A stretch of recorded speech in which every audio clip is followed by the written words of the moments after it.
Bismillahirrahmanirrahim. Allah, kita akan membahas pertanyaan masih seputar wudhu.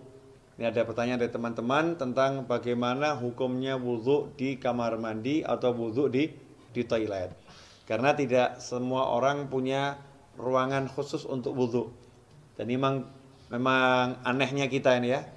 Kita ini kalau bangun rumah ada ruangan untuk mandi, ada ruangan untuk masak, ada ruangan untuk tidur, ada ruangan untuk ngopi. Tapi untuk ibadah yang paling penting sholat, musola nggak ada. Kemudian fasilitas untuk sholat, wudhu juga tidak disediakan khusus. Ini kita kelemahannya. Menyikapi hal itu, maka timbul pertanyaan, kalau wudhunya tidak di ruangan khusus, ya tidak di ruangan khusus untuk wudhu atau nggak punya padasan. Kalau orang Jawa dulu punya padasan ya, gentong yang ada lubangnya di bawah, taruh di halaman untuk minum atau untuk wudhu. Kalau nggak punya seperti itu, adanya kamar mandi, adanya toilet, atau ketika di mall atau di pasar, wudhunya tidak di tempat khusus wudhu, tidak di luar ruangan, tapi di dalam toilet, di dalam kamar mandi, atau di dalam WC kalau bahasa umumnya ya.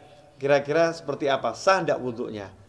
Kalau ditanya wudhunya sah atau tidak, maka wudhunya sah kalau memang syarat-syarat sahnya wudhu dipenuhi, kemudian hal-hal yang membatalkan wudhu tidak dilakukan, wudhunya sah-sah saja. Tetapi timbul masalah, orang wudhu itu ada sunnah-sunnah dan ada adab. Di antara sunnah-sunnahnya adalah membaca Bismillahirrahmanirrahim di awal wudhu seperti yang sudah dijelaskan. Kemudian nanti ada doa setelah wudhu.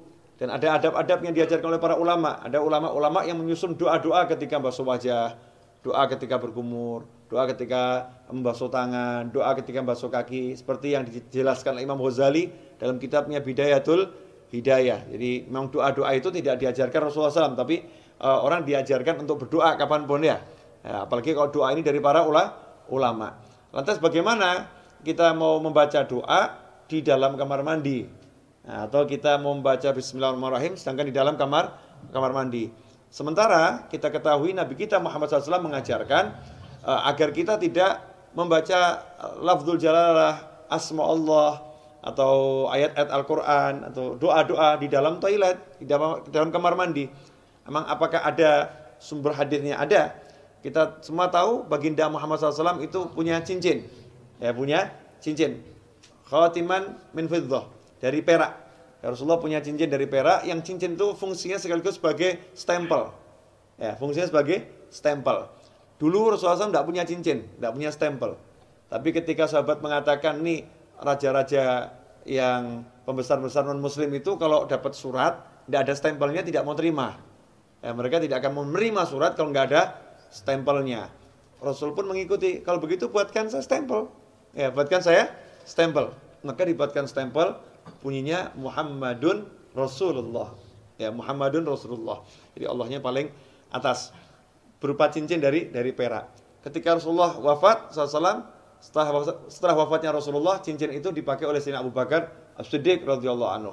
Setelah wafatnya Sayyidina Abu Bakar, dipakai oleh Sayyidina Umar ibn Khattab. Kemudian dipakai oleh Sayyidina Utsman bin Affan radhiyallahu anhu. Nah, ketika dipakai Sayyidina Utsman, cincin itu jatuh ke Bir Aris, ya, sumur Aris, ya, kemudian tidak ditemukan lagi. Nah, apa dasarnya?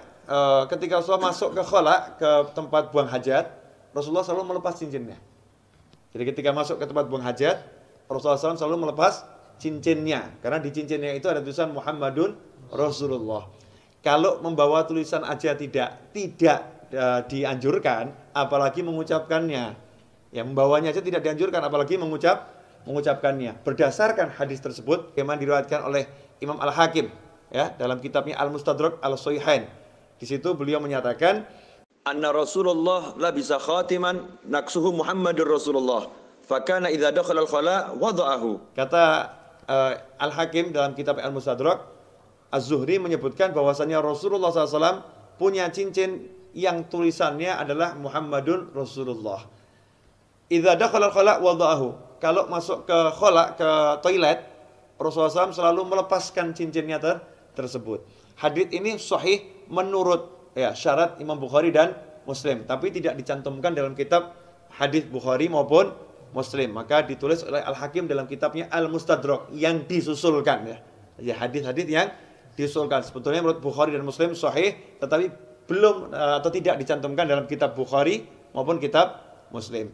Nah, hadis ini menunjukkan memang kalau masuk kamar mandi jangan bawa tulisan yang mengandung nama Allah atau nama Rasulullah Shallallahu Alaihi Wasallam. Dari sini ulama kemudian mengambil kesimpulan kalau membawa tulisan nggak boleh, apalagi membacanya. Bukan haram ya, tidak boleh dalam arti tidak beradab atau kurang sopan. Karena itu seyogyanya jangan berwudu di toilet, seyogyanya. Cari tempat wudu yang memang betul-betul untuk wudu. Kalau tidak adanya toilet, barulah silahkan wudu di toilet atau di kamar mandi atau di WC. Tapi kalau wudu di kamar mandi, toilet atau WC, jaga adabnya. Apa adabnya itu? Ya satu, jangan membaca asma Allah. Cukup dibaca di dalam hati. Lantas bagaimana dengan doa setelah wudu? Ya doanya dibaca di luar kamar mandi. Jadi selesai wudu langsung keluar baca doa setelah wudu. Atau bismillahnya dibaca di luar dulu. Bismillahirrahmanirrahim, masuk langsung wudu juga. Nah, dengan begitu maka sunnahnya tidak hilang, tetap bisa melaksanakan sunnah-sunnah yang dianjarkan oleh Nabi Muhammad Sallallahu Alaihi Wasallam. Insyaallah sedikit ini barokah dan jangan kemudian jadi jalan justru. Oh berarti wudu di toilet gak apa-apa. Oke deh, kita wudunya di toilet aja ya. Jangan seperti itu. Usahakan wudu di luar toilet agar bisa melaksanakan banyak sunnah. Kalau memang terpaksa baru berwudu di toilet. Wal afu minkum. Wassalamualaikum warahmatullahi wabarakatuh.